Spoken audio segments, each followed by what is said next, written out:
How's it going, my curious bakers? Hope you're having an excellent day so far. Welcome back to another video. Today I'll show you to make a delicious fennel and olive bread. So let's get in the kitchen and get started.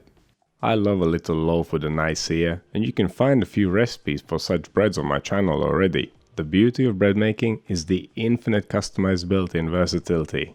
You can take a basic recipe, throw in some fragrant toasted fennel seeds and a few tart and salty sliced olives to completely transform a basic loaf into an extra delicious treat. A portion of the total flour of this recipe is whole wheat, which gives a nice texture and improves the flavor even further. The dough is cold fermented, which makes it a lot easier to handle and also lets the flavors mingle and improves them even further. The resulting bread has a beautifully crispy crust, a nice ear, an extremely soft interior, and a uniquely delicious flavor. So I hope you are convinced by now. Let's see what we need to make this thing. We need some white bread flour, whole wheat flour, some olives, water, yeast, salt, and some fennel seeds. As for the equipment, we'll need a bowl, scales, a dough scraper, a temperature probe, something to slash our dough with. You can use a razor blade or a sharp knife. We'll need the proofing basket. If you don't own one of these, you can use a small cake tin lined with a clean cloth.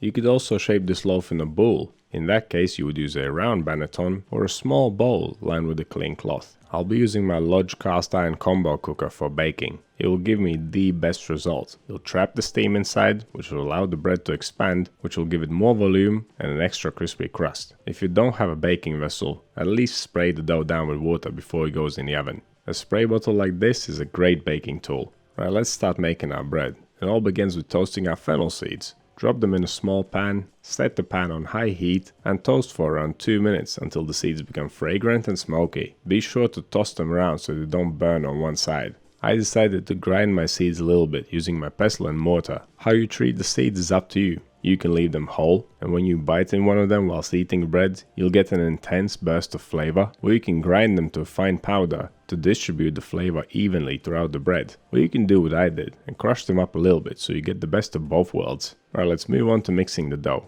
It all starts with temperature control. My kitchen was around 24 degrees Celsius or 75 degrees Fahrenheit, so I just used water that I had left out at room temperature.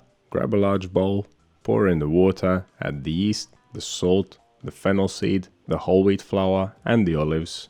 Give it all a quick mix, dissolve the salt and yeast, then add the white bread flour, grab your dough scraper and mix it to a dough. I'm using Halki Diki olives. I'm not sure if I'm pronouncing that correctly, but part of the reason why I chose them is because they had that funny name. But more importantly, they were grilled, which I had never seen before. But as it turns out, that was a delicious way of preparing olives. You can of course use any olives that you like. And if you're not a fan of olives, use some sun-dried tomatoes, some roasted artichokes, or even some pickled mushrooms. And of course you can use any seeds that you like too. It is your bread, so make the flavor yours. Right, once the dough is fully mixed, give it a quick temperature check and then pop it in the fridge to chill down for 30 minutes. After the timer is up, pull the dough out the fridge and give it a fold.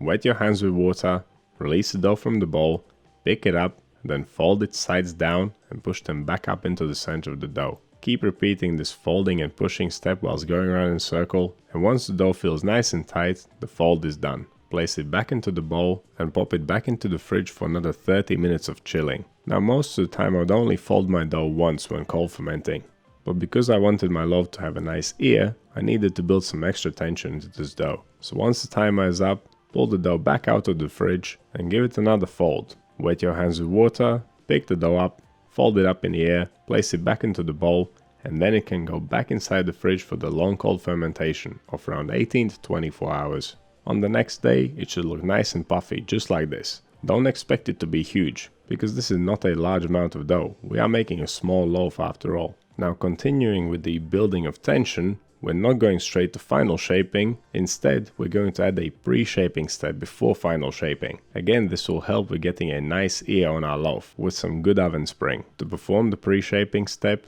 dust the dough lightly with flour, pop it out on the table the smooth side down, then flatten it out, fold the edge over the middle, go around in a circle until you reach point where you started.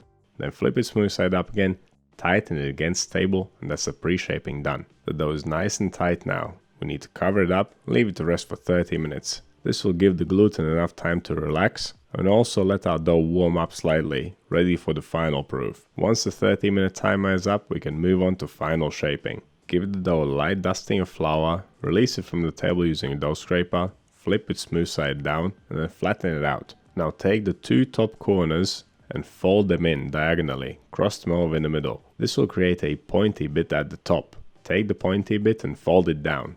Now turn the dough around and repeat the same steps on the other side. Fold in the 2 corners and then fold down the pointy bit. Next, take the 2 loose ends from the sides and cross them over in the middle. And finally, roll the dough up into a nice tight loaf. Place the loaf in your bread basket with the smooth side down.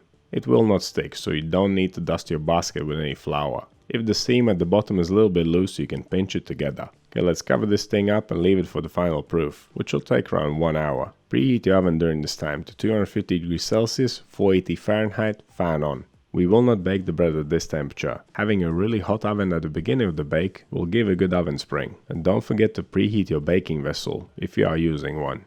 Okay, the dough has puffed up nicely. If we give it a shake, it has a good little wobble to it. It's definitely ready for the oven. Take your baking vessel out the oven, remove the lid, drop the bread in it with the seam side down, and then score it from one end to the other. Cut it at a slight angle, and don't go very deep. A little over 1 centimeter or half an inch will do. If you are using a covered baking vessel, then the bread should give off enough steam to keep itself moist. But I usually spray it down with water anyway. It is by no means necessary, it's just something that I do. Right, this thing is ready for the oven, so let's cover it up and pop it in there. The initial bake will take 25 minutes. As soon as you close the oven door, turn the temperature down to 220 degrees Celsius or 430 Fahrenheit.